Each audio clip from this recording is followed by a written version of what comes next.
योगेश और सुशांक की मुलाकात एक पार्टी में हुई थी और फिर दोनों में धीरे धीरे दोस्ती होने लगी। और इनकी दोस्ती इतनी होने लगी कि बहुत आगे बढ़ गई। मतलब उनकी दोस्ती बहुत ज़्यादा हो गई एक दूसरे के साथ, योगेश और शशांक की। बाद में शशांक ने योगेश को बुलाया और गोली मार दी। गोली मार करके उसकी हत्या कर दी। और हत्या करके उसके शव को जो है दोस्तों एक सूटकेस में बंद करके सूटकेस में बंद करके उसको फेंक दिया। और यमुना नदी में जो है वो उसके कपड़े, खून से लथपथ कपड़े जो थे वो सारे यमुना नदी में फेंक दिए। नमस्कार दोस्तों, आदाब, सत श्री अकाल, अस्सलाम वालेकुम एंड राधे राधे। आप सब लोग कैसे हो? मैं डेली न्यू क्राइम लेकर आपके सामने हाजिर हूँ। मैं डेली आप लोगों को जो हमारे समाज में नई घटनाएं घट रही हैं क्राइम की, वो लेकर के आती हूँ। और एकदम ट्रू घटनाएं होती हैं, जो ट्रू स्टोरी होती हैं।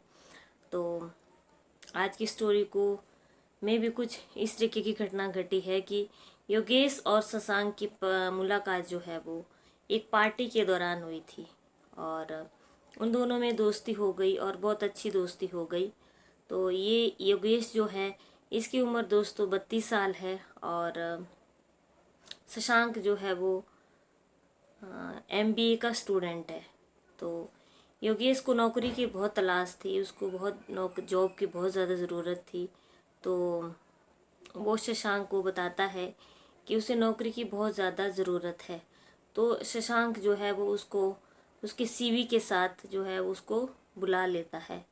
तो वो 9 जुलाई को जो है वो योगेश 9 जुलाई 2023 को शशांक अपने घर से निकल जाता है जॉब की तलाश में। तो शशांक उसको अपने पास बुलाता है। तो शशांक के पास योगेश चला जाता है। तो बाद में दोस्तों योगेश जो है वो घर लौट करके नहीं आता है। और उसके जो पिता हैं वो मदनगीर इलाके में रहते हैं। उन्होंने अंबेडकर नगर पुलिस थाना जो है वो वहाँ पे जाकर के शिकायत की कि उनका बेटा जो है वो 9 जुलाई को नौकरी की तलाश में गया था, लेकिन वो जो है वो 9 जुलाई के बाद फिर शाम हो गई, रात हो गई, वो घर नहीं लौटा है। तो उसके पिता जो थे वो बहुत ज़्यादा परेशान हो रहे थे। उनका पूरा परिवार जो है वो योगेश का बहुत ज़्यादा परेशान हो रहा था। तो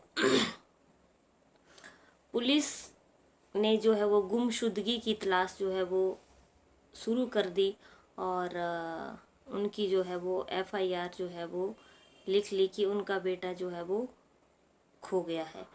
तो पुलिस जो है वो पता करने लगी। मतलब उन्होंने 3-4 अपनी टीमें बनाई और पता करने लगी कि योगेश कहाँ गया और कहाँ नहीं गया। तो उसकी जो कॉल डिटेल छांटी गई।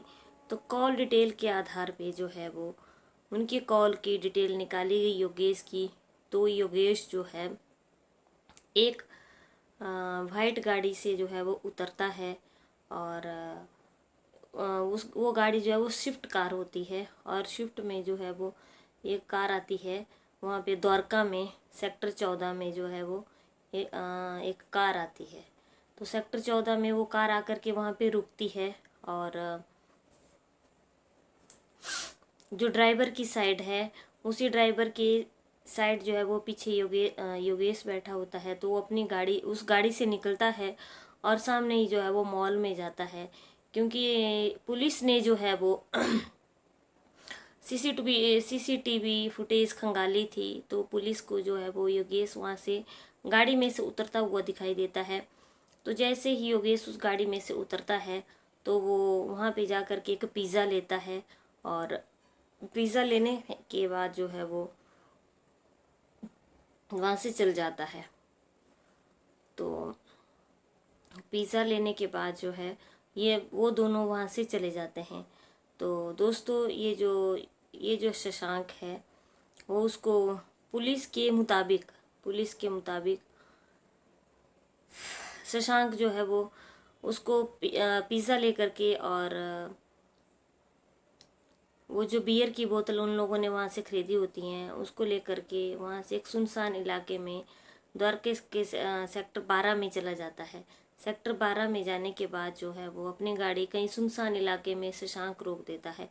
तो पुलिस के मुताबिक शशांक जो है वो योगेश को फिजिकली होने के लिए बोलता है, लेकिन फिजिकली होने के लिए जो है वो शशांक जो है वो साफ इनकार कर देता है।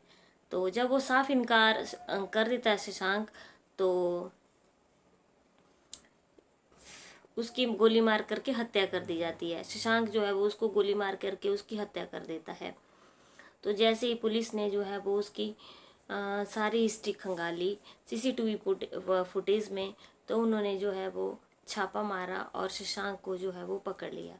शशांक को जो है वो पकड़ लिया तो शशांक से पूरी जो है वो पूछताछ की गई दोस्तों, लेकिन वो पुलिस को जो है वो एकदम गुमराह करता चला गया। तो शशांक ने जो है वो पूरी घटनाक्रम जो है उसने किया था, वो उसने खुद बताया कि उसने शशांक को जो है वो बुलाया था उसका सीवी लेकर के, और फिर हम लोग जो है वो पिज़्ज़ा लेते हैं और पिज़्ज़ा लेकर के पिज़्ज़ा और साथ में हम बियर भी लेते हैं और लेकर के मैं उसको ले जाता हूँ। और मैं पुलिस के मुताबिक जो है वो शशांक उसको फिजिकली होने के लिए बोलता है, अपने साथ साथ शारीरिक संबंध बनाने के लिए बोलता है, लेकिन वो मना करता है। तो फिर शशांक उसकी गोली मार करके उसकी हत्या कर देता है। तो दोस्तों जब वो उसकी हत्या कर देता है तो उसके बाद क्या होता है, वो जो है उसकी सूटकेस में उसको भर करके उसकी एक द्वारका के एक सुनसान इलाके में जो है वो उसकी डेड बॉडी को फेंक देता है।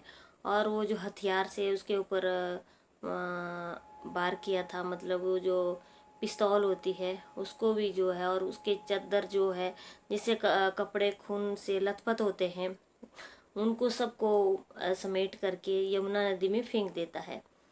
तो यमुना नदी में जो है वो फेंक देता है। ये जो है वो 10 जुलाई की बात है दोस्तों। और 10 जुलाई के बाद जो है 11 जुलाई को जो है वो ये 11 जुलाई की बात है, और 10 जुलाई को जो है वो योगेश के पिता पुलिस स्टेशन में जो है वो उसकी गुमशुदगी की रिपोर्ट दर्ज करवाते हैं। तो ये 11 जुलाई को ये सारा घटनाक्रम हो रहा था। तो फिर वो जो है उसके कपड़ों को फेंक देता है, लेकिन उसने उसको पुलिस से बचने के लिए गाड़ी को भी साफ कर देता है। जो गाड़ी पे खून के धब्बे लगे हुए होते हैं, गाड़ी को भी अच्छे तरीके से वो वॉश कर लेता है, और बाद में वो अपनी एक चाल चलाता है। चाल वो ये चलाता है कि वो पुलिस से बचने के लिए जो उससे जिस पिस्तौल से हत्या की गई थी, वो पिस्तौल जो है वो बिहार के किसी से, बिहार का कोई होता है, उससे जो है वो पिस्तौल खरीदता है उसको मारने के लिए।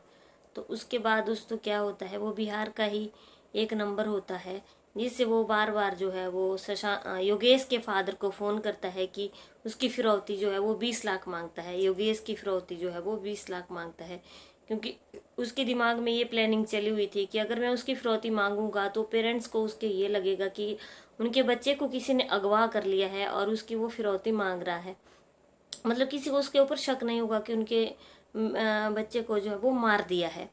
तो दोस्तों फिर जो है वो 20 लाख की फिरौती मांगता है। 17 जुलाई को उनके घर में फ़ोन आता है, और 17 जुलाई को फिर वो बोलता है कि 15 लाख की फिरौती मांगता है।